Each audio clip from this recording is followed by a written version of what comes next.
carefully at my successes are made out of the ingredients of my struggles.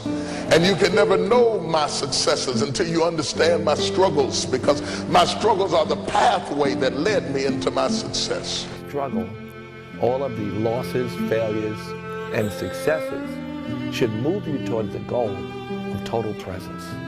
And I want to say to young people, they want instant coffee, instant noodles, instant riches. It doesn't work like that. I started selling fish. Then he started selling chickens with me. Fish and chickens. That's how we started.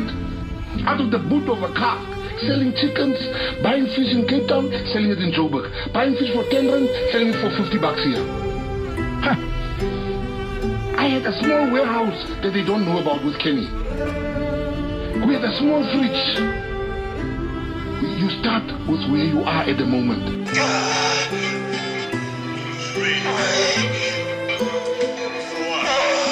going, 5, going, 6, going, 7,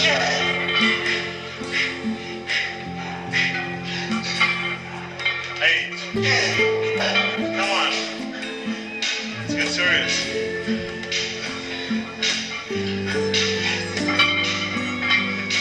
2 more. Promise you 2 more. No matter what. Come on. 1 more, Eddie. And flex the way, come up. Damn. Yeah.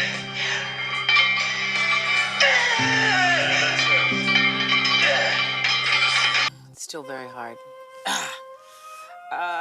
It is hard. Yeah. It was hard to say that line. I know. Of course, nothing in your life prepares you for the death of your child. I'm sure nothing prepares you for the diagnosis that this is AIDS either. No, that's right. But the most horrible part about it was within 3 minutes of the time that our doctor said to us, your daughter is infected and she is diagnosed as having AIDS, your son is infected and you are infected, he also said, don't tell anyone. Because the world is not ready for your family. How do you deal with it? I think, at least for me initially, there were 2 choices, to give up or to go on. And that's the first thing you face. And for me, I decided to go on. Is it a conscious decision? It was a conscious decision for me, very much so. You know, there were moments where I thought, this is too much. You know, I don't know how I can handle this. I may just have to throw in the towel and give up. Right, because because first of all, you told it, your son has it, your daughter has it, and you have it. So imagine only that you don't even have, I don't know who you deal with first. You deal with, oh, I have it, what's going to happen to me? You always deal with your children Always first. deal with your children first.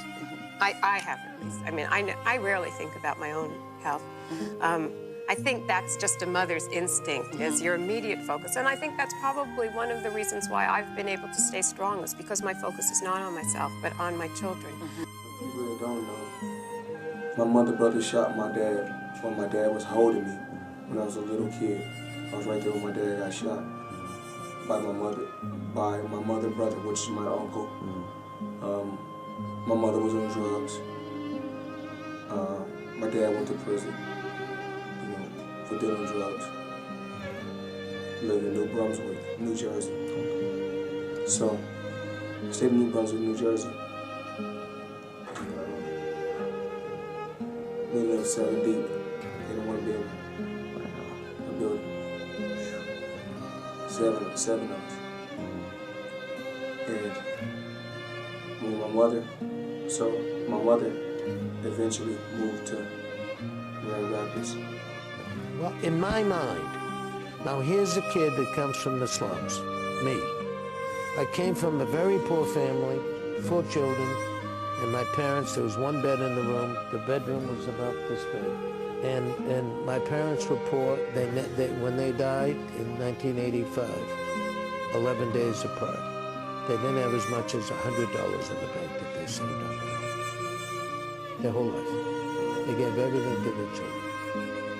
So I'm talking not from a white shoe background or from a privileged background. I'm talking from somebody who wore his skin down on his fingers trying to climb the ladder of success. And, I mean, you are so successful and so wealthy, and 15 years ago, you were broke. Yes. 15 years ago. Yeah. 15 years ago, I had the equivalent of $7 in my pocket, which was to get me in a cab back to my mum and dad's house. You had to move back to your mom and dad's house. I had to sell my house, my car. I had $7, and all I was thinking was, I hope this lasts the cab fare. So I did. I lost everything at the age of 32, 33, however old I was.